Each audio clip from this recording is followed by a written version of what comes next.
नमस्कार बच्चों, कैसे हो आप सभी। आइए हम स्टार्ट करते हैं अपने force and laws of motion के चैप्टर को। तो हमने कल किया था टाइप्स ऑफ फोर्सेस में हमने कॉन्टैक्ट फोर्सेस कर लिए थे। ठीक, आज हम करते हैं कॉन्टैक्ट फोर्स में हमने एक टाइप का फोर्स किया था, फ्रिक्शनल फोर्स। तो सेकंड टाइप क्या था हमारा? सेकंड टाइप हमारा था normal reaction force. Normal reaction force, normal reaction force. तो ये क्या है, एक चीज समझिए। फॉर एग्जाम्पल, मान लीजिए आपका ये एक चीज है, ये कोई बॉडी रखी हुई है, ठीक है, ये किसी चीज पे रखी हुई है, मान लीजिए टेबल पे रखी हुई है।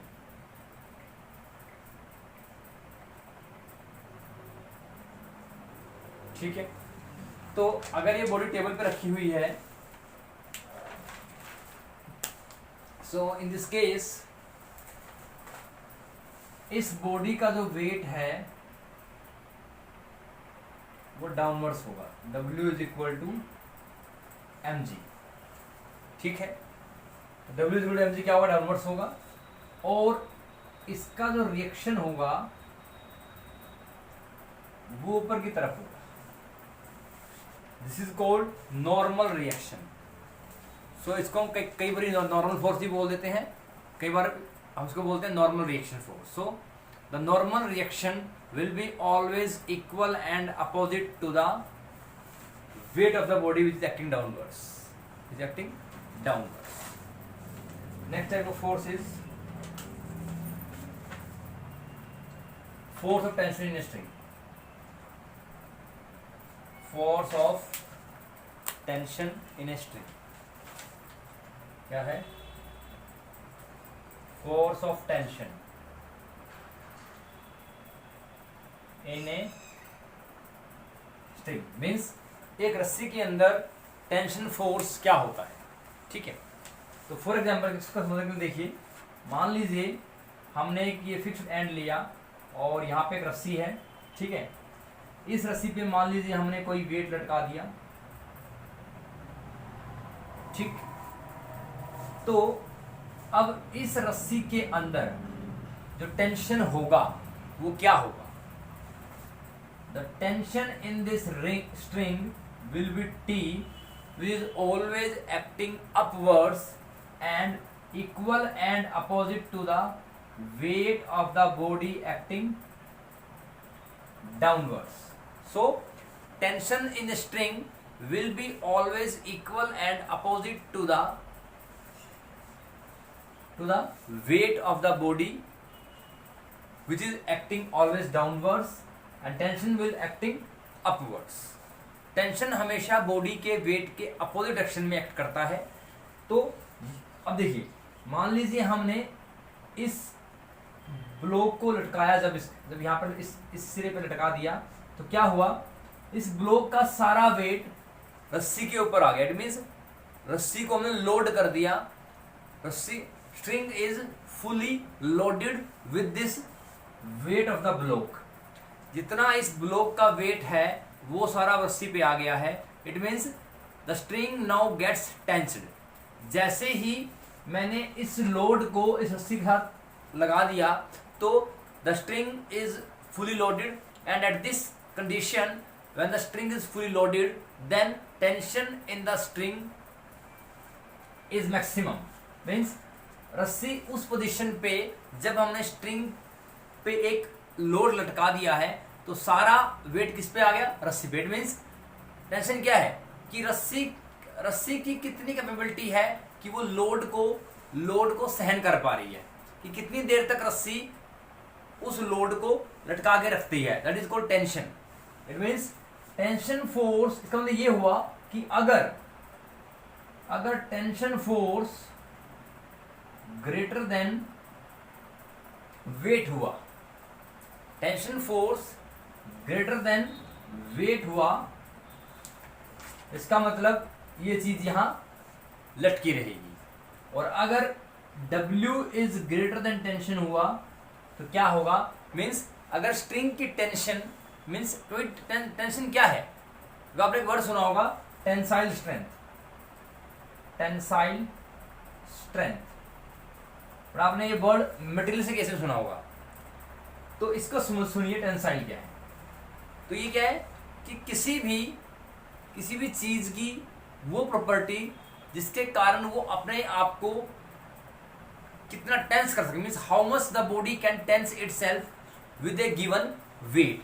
तो अगर यहाँ पे बात करूं, इस रस्सी पे मैंने जब लोड लटकाया तो इस लोड को हैंग करने के बाद ये रस्सी कितना टेंस हो रही है, that is your tension in the string. And if the tension of the string is more than the weight to be hanged, then the weight will be hanged, no problem.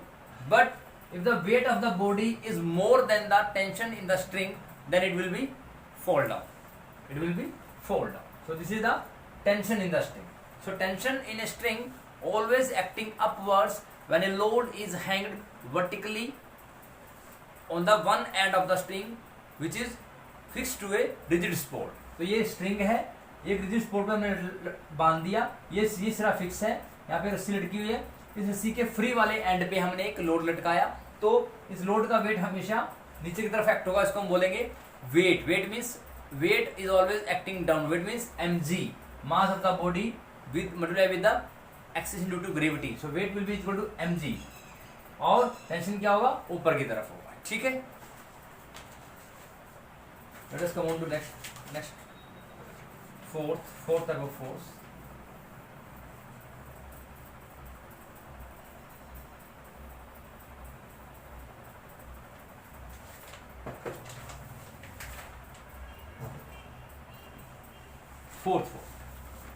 Fourth है हमारा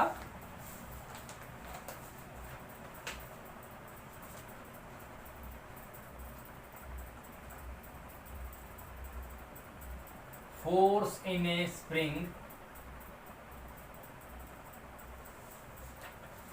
force in a spring. So let us suppose हमारे पास एक ये and है, ठीक है, और यहाँ हमने स्प्रिंग लगा दिया है,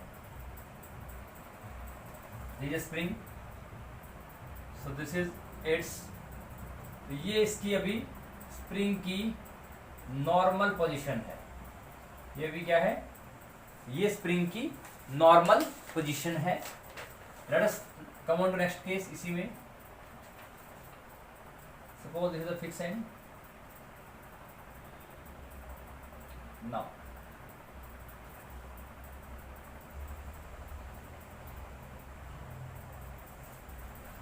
सो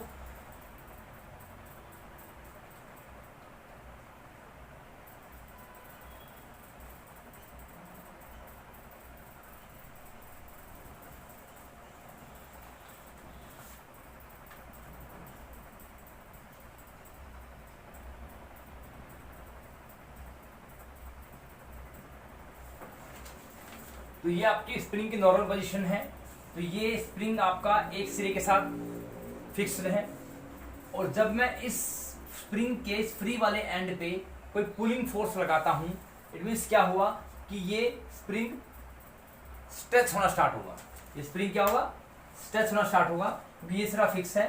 सो it will be, this is the pulling force and this force is the restoring force. So in a spring, like in the case in a string, tension is always acting opposite to the weight of the body.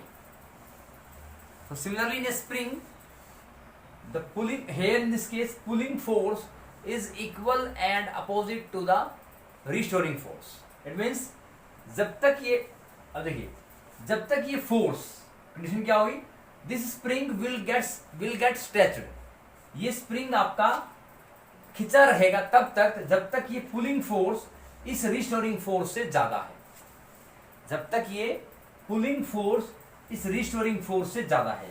For example मैंने spring लिया, ठीक है, और ये सिरा fix है, ये वाला सिरा फिक्स यहाँ पर है, मैंने इसको ऐसे खींचा, तो अगर मैं इसको खींचने वाला फोर्स जो भी लगा रहा हूं, अगर वो फोर्स इस स्प्रिंग के रिस्टोरिंग फोर्स से ज्यादा होगा तो ही ये स्प्रिंग क्या होगा, खींचेगा, तो ही स्प्रिंग क्या होगा, तो ही स्प्रिंग स्ट्रेच होगा, अदरवाइज नहीं होगा। सो जब तक आपका पुलिंग फोर्स जो F1 यहां लग रहा है इस फ्री एंड ऑफ स्प्रिंग पे, ये अगर ज्यादा है रिस्टोरिंग फोर्स से, तभी आपका जो स्प्रिंग है वो स्ट्रेच होगा, अदरवाइज जैसे ही आपका पुलिंग फोर्स रिस्टोरिंग फोर्स से कम हुआ, so it will again back to its normal position. So what is restoring force? It is the minimum force required for the spring to return back to its initial position as soon as this force is removed। ठीक है, तो मैंने force लगाया, ये force इधर लग रहा है और रिस्टोरिंग फोर्स इधर लग रहा है। It means restoring force will always act in a direction opposite to the pulling force on the side of spring. Okay, so why I am calling it pulling force? Because this end is fixed, so it means I have to pull this end, so that's why it is a pulling force। ठीक है,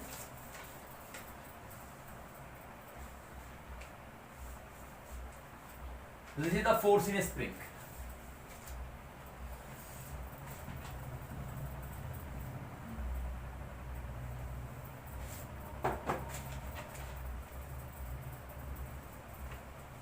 that is force exerted on two bodies, force exerted on two bodies during collision।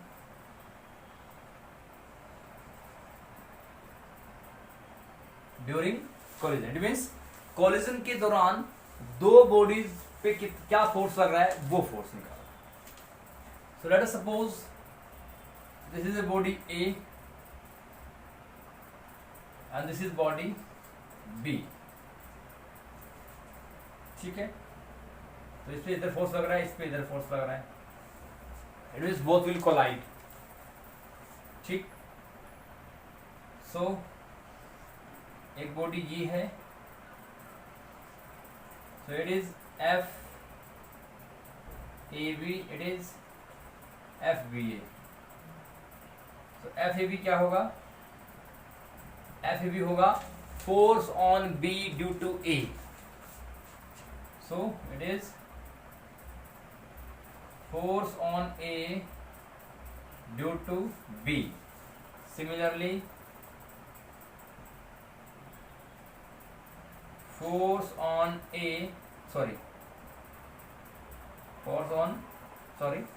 this is force on B due to A and force on A due to B। तो FAB क्या है कि B के ऊपर कितना force लग रहा है A के कारण, और FBA क्या है, A के ऊपर कितना फोर्स लग रहा है B के कारण। ठीक है, these are the forces exerted by two bodies during collision। ठीक है, नेक्स्ट करते हैं non contact forces. Non contact forces,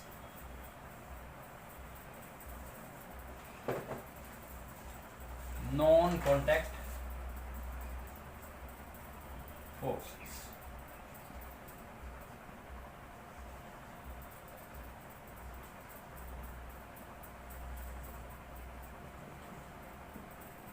पहला क्या था इसमें? Gravitational force.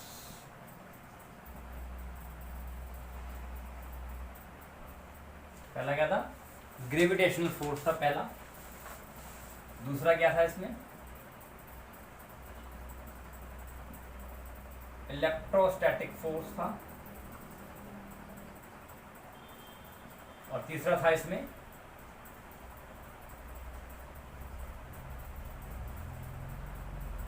Magnetic force. सो अगर मैं ग्रेविटेशनल फोर्स की बात करूं तो in gravitational force this is called a contact force.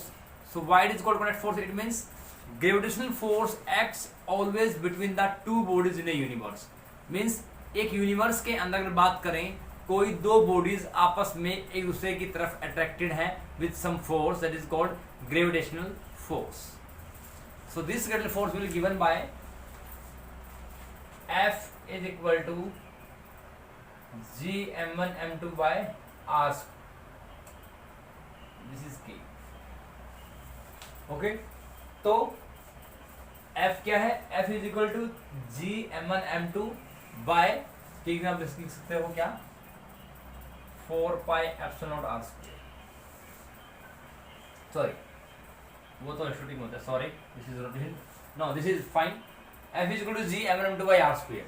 तो ये क्या है कि हमारे पास दो बॉडीज है, एक का मास m1 है और एक का मास m2 है. दोनों के बीच में डिस्टेंस r है, separation between these two bodies.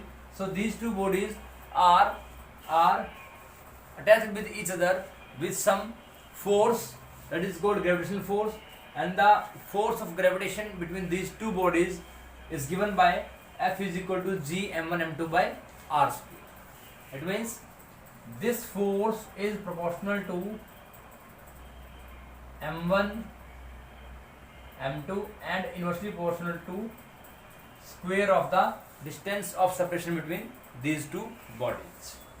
So this is about gravitational force. So that's why it is called non-contact force. It means दोनों बॉडीज में कोई फिजिकल कांटेक्ट नहीं है, लेकिन फिर भी ये एक दूसरे से अट्रैक्ट है.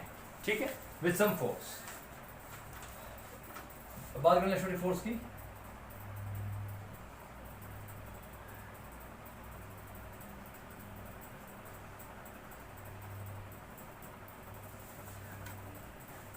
So we know that the two bodies having same polarity repel each other, and two bodies having different polarity will attract each other. ठीक है, तो इलेक्ट्रिक फोर्स क्या है? The electrons at rest. It means वो force जो कि electrons के बीच में है, वो भी जब वो रेस्ट पे है. So let us suppose a silk rod is rubbed with a fur. तो अगर हम एक सिल्क के कपड़े को हम एक रोड से घिसते हैं तो क्या होता है? उसके ऊपर चार्ज इंड्यूस हो जाते हैं. फॉर एग्जाम्पल, एग्जाम्पल जनरल है कि जब हम एक कॉम्ब लेते हैं, एक कॉम्ब को बालों में से निकाल लिया, सूखे बालों में से, means when we comb the dry hair, so the comb will be charged, and when this comb is placed near the small bits of paper, so these also induce another polarity charges, so these will attract each other. तो क्या होता है, जब हम एक कंघी लेते हैं, अगर हम कंघी को सूखे बालों में बार बार करते हैं तो क्या होता है? उस कंघी के ऊपर चार्जेस इंड्यूस हो जाते हैं, और जब उस कंघी को, जिसको हमने सूखे बालों में से निकाला है, उस कंघी को अगर हम कागज के छोटे टुकड़ों के पास लेके जाएंगे तो क्या होगा? वो उस कागज टुकड़ों को अट्रैक्ट करेगा. It means that is called electrostatic force. It means two bodies है, वो रेस्ट पे हैं, और क्या हो रहा है? उनमें जो फोर्स है वो क्या है? वो इलेक्ट्रोस्टैटिक फोर्स है due to reverse polarity induced, और you can say induced charges on both of each other. Magnetic force. For example, आपके पास एक नॉर्थ पोल है. ठीक, अगर आप उस नॉर्थ पोल को किसी मान लो आप आयरन के पास लेके जाते हो, आयरन के पीस के पास, तो वो नॉर्थ पोल जब आयरन पीस के पास जाता है तो वो आयरन पीस पे एक साउथ पोल इंड्यूस कर देता है, जिससे आपका दो पूरा पोल बन जाता है, और वो नॉर्थ पोल और साउथ पोल आपस में अट्रैक्ट करते हैं. that will become a magnet. So that force, the force between one of the pole and the material will be your magnetic force.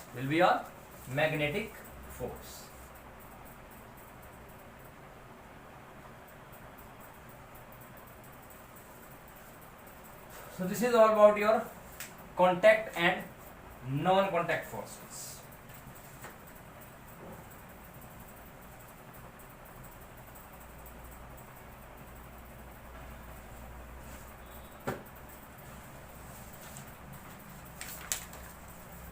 Now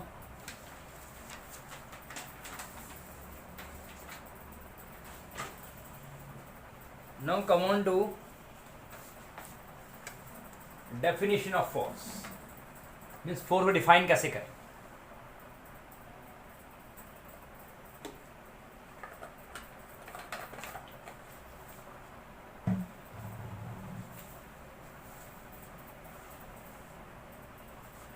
Let us suppose a block we are having.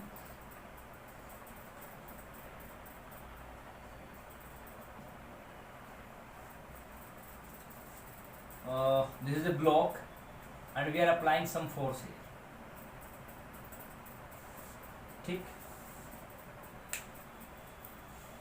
तो अगर हम force को define करना चाहते हैं, इसका best example है कि आप एक ब्लॉक लिया और इस ब्लॉक पे हमने फोर्स लगाया. ठीक है. तो इस ब्लॉक का कोई ना कोई मास होगा, इस ब्लॉक का कोई ना कोई मास होगा. ठीक. तो अगर मैं यहां पर इस ब्लॉक के ऊपर फोर्स लगाता हूं तो अभी मान लीजिए ये रेस्ट पे है, अभी यहाँ पे ये क्या है, एट रेस्ट पे है. ठीक. तो जब मैं इसको धक्का दूंगा तो ये मूव करेगा. It means this body starts accelerating. For example,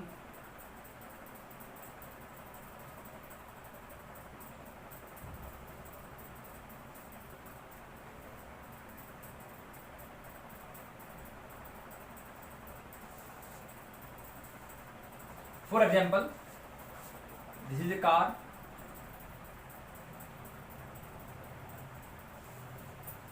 This is a car. So when I apply some force on this car is at rest.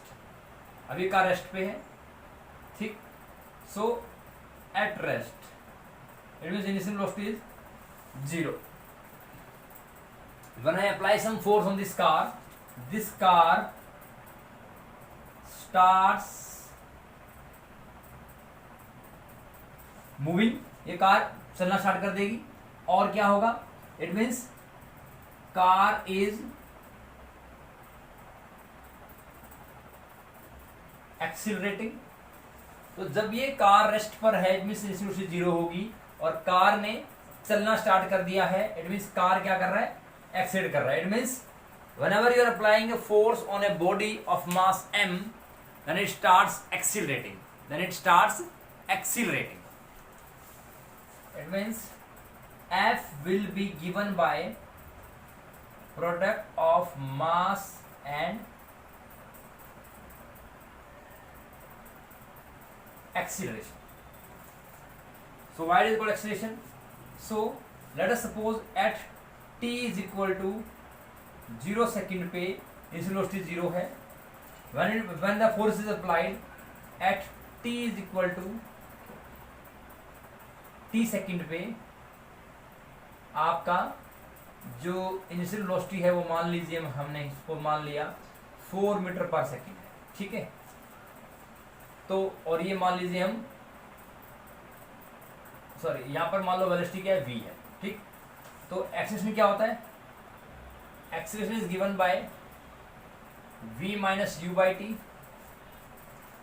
So a will be equal to v minus u by t and f क्या होगा, m into v minus u by t. Means f is equal to m a. It means force क्या हुआ, force is nothing, it is the product of mass and acceleration of the acceleration with which the mass is accelerating. तो force क्या हुआ, ये product है mass of the body with the acceleration with which the body is accelerating. So this is the force. So now we know that what is force, mass into acceleration. ठीक. अब आगे चलते हैं.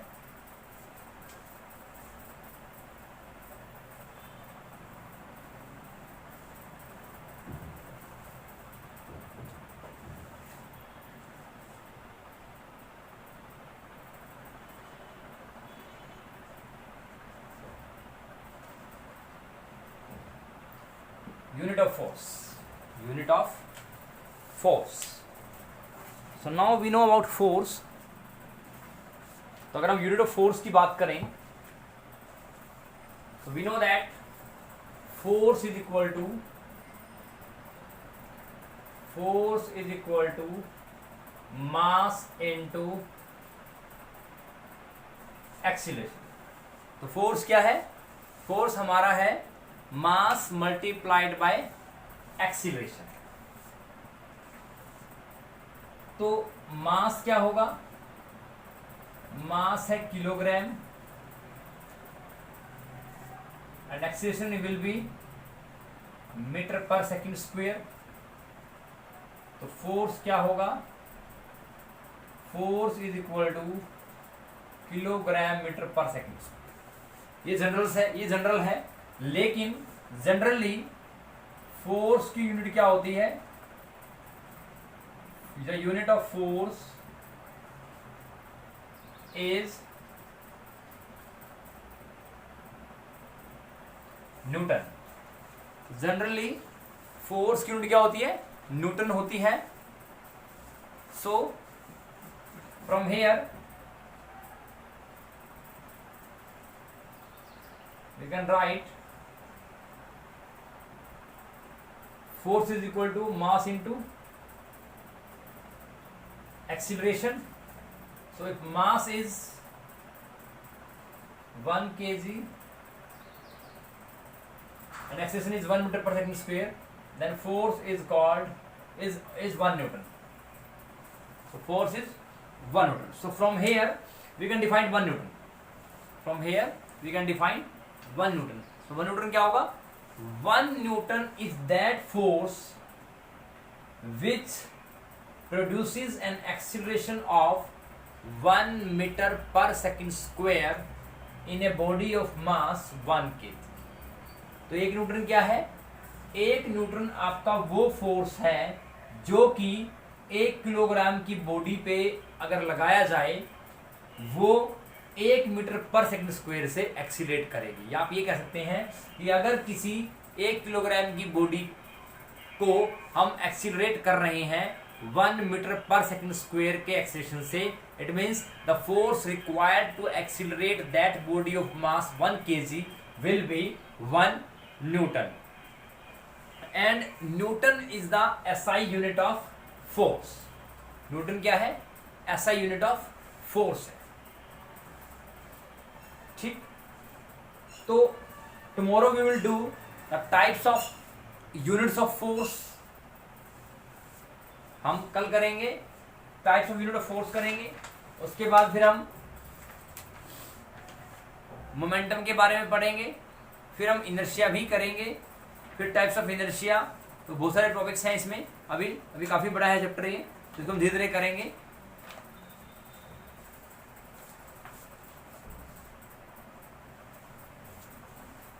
तो आज हमने नॉन कॉन्टैक्ट फोर्सेस के बारे में पढ़ा और how will we define the force ये हमने पढ़ा. And what is the unit of force and how will we define the unit of force. So force क्या है? फोर्स क्या है? If we apply the force on a body of mass m, it produces an acceleration a. So then the force is said to be applied. It means अगर मैं किसी body पे force लगाता हूँ तो इनिशियली वो रेस्ट पे थी. जैसे मैंने फोर्स लगाया it starts moving, means it is having some velocity. It means initially velocity it is 0 and final velocity will be it is having after some time t. Then the change in velocity will give you acceleration. It means the body is accelerated with some acceleration on applying force. So force is nothing. It is the product of mass of the body with the acceleration of the body. So then we are coming to unit of force. So unit of force is Newton. So Newton is that much force which must be required to apply on a body of mass 1 kg to produce an acceleration of 1 meter per second square. और आप कह सकते हो कि अगर किसी 1 kilogram body को मुझे 1 मीटर पर सेकंड स्क्वायर से एक्सीलरेट करना है तो जो फोर्स रिक्वायर्ड होगा वो कितना होगा, वो 1 न्यूटन होगा। ठीक है, तो आशा करता हूं कि आपको लेक्चर समझ आया होगा। तो आज आपका टेस्ट भी हुआ है, तो आशा करता हूं कि आपको लेक्चर समझ आया होगा। और अब हम कल हम करेंगे, कौन सा कल हम करेंगे, टाइप्स ऑफ इनर्शिया, इनर्शिया क्या होता है, types of unit of force करेंगे, उसके टाइप्स को डिस्क्राइब करेंगे डिटेल में कि कितने टाइप्स के होते हैं, क्या क्या होता है इसमें, ठीक है, और क्या क्या यूनिट्स होती हैं और क्या क्या उनकी वैल्यूज होती हैं अगर हम उनको कन्वर्जन करें। ठीक है, so till then in lectures को देखिए, और लेक्चर से देखो आप प्लीज टाइमली लेक्चर्स को देखिएगा। तो लेक्चर को देखने से आपको थोड़ा बहुत कंसेप्ट समझ आएगा। तो अगर आप टाइमली लेक्चर्स को देखोगे तो आपको चीजें समझ आएंगी और you will be better at your position. So till then, take care, be safe. Thank you so much.